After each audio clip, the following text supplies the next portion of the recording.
কাকি, হ্যাঁ বলো। দেখেছো মেজকার মেজমা দুজনেই এসছে, দুজনে একসঙ্গে বসে আছে, কি সুন্দর লাগছে ওদের দেখতে বলো। এই সুন্দর লাগাটাই তো অনেকে সহ্য করতে পারে না, তুমি দেখলে না? এই কারণে বড়দা তো এখানে এলোই না। শুধু এই জন্য? তা নয় তো আবার কি, বড়দা এখানে এলে পাছে মেজদির সঙ্গে দেখা হয়ে যায়, তখন তার বলতে পারবে না যে তুমি এখান থেকে বেরিয়ে যাও, কারণ কলেজের মধ্যে এইসব কথা বললে তো আবার সিন ক্রিয়েট হয়ে যাবে। সেই জন্যই তো এলো না। আমি তো শুনলাম বড়দির সাথে কথা বলছিল এইসব ব্যাপারে। অথচ দেখো ছোট কাকি, ওরা দুজনে কি ভালো আছে। শ্রমণা, এই ভালোটাই তো ওরা বুঝতে পারে না। আসলে কি বলতো, এরা না সবাইকে নিজেদের প্রপার্টি মনে করে, জানো? আর তোমার ছোটকাটাও হয়েছে সেই রকম। কোথায় মেজদাকে সাপোর্ট করবে তা না, বড়দা বড় বৌদি যা বলে সেই দিকে যায়। বৌদি, ঠিক যে ঘটনাটা ভেবেছিলাম তাই হলো। দেখো, যে কারণে বড়দা এলো না, এখানে তো ঠিক সেটাই ঘটছে। আদি আমাদের সঙ্গে বসলো না পর্যন্ত, দেখলে? বসবে, কোন মুখে বসবে?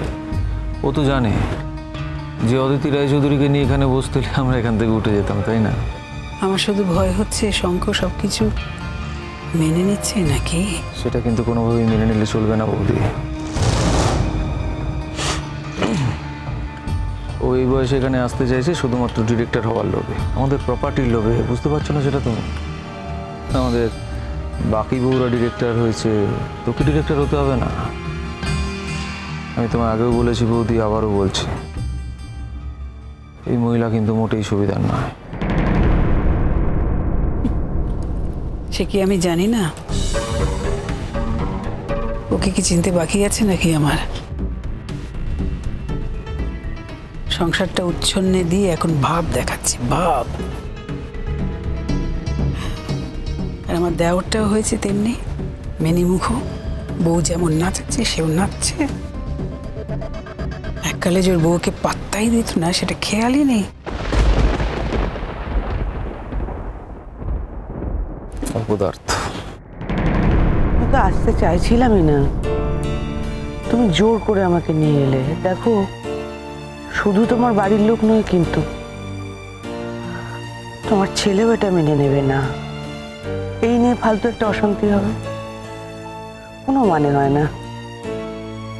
আমি তো তোমায় বলেছিলাম যে আমি যেটা মনে করব সেটাই করব, আমার কাছে যেটা ঠিক লাগবে এখন থেকে সেটাই আমি করব। তোমাকে জোর করে না নিয়ে আসলে মোহর কত কষ্ট করতো, কত আশা করে বসে আছে মেয়েটা। আর তোমার ছেলে এতদিন বাদে গান গাইছে, তুমি দেখবে না সেটা? হ্যাঁ, ও স্বীকার না করলেও আমরা তো জানি ছোটবেলায় কত কষ্ট করে তুমি ওকে গান শিখিয়েছিলে। তারপর সেই অভিমান করে যে গান গাওয়া বন্ধ করলো, কতদিন গানই গাইনি। আজ এতদিন বাদে তোমার ছেলে গান গাইবে, তুমি সেখানে আসবে না? তুমি না ওর মা? মা হয়ে নিজের ছেলের অনেক কিছুই তো দেখতে পাইনি আমি।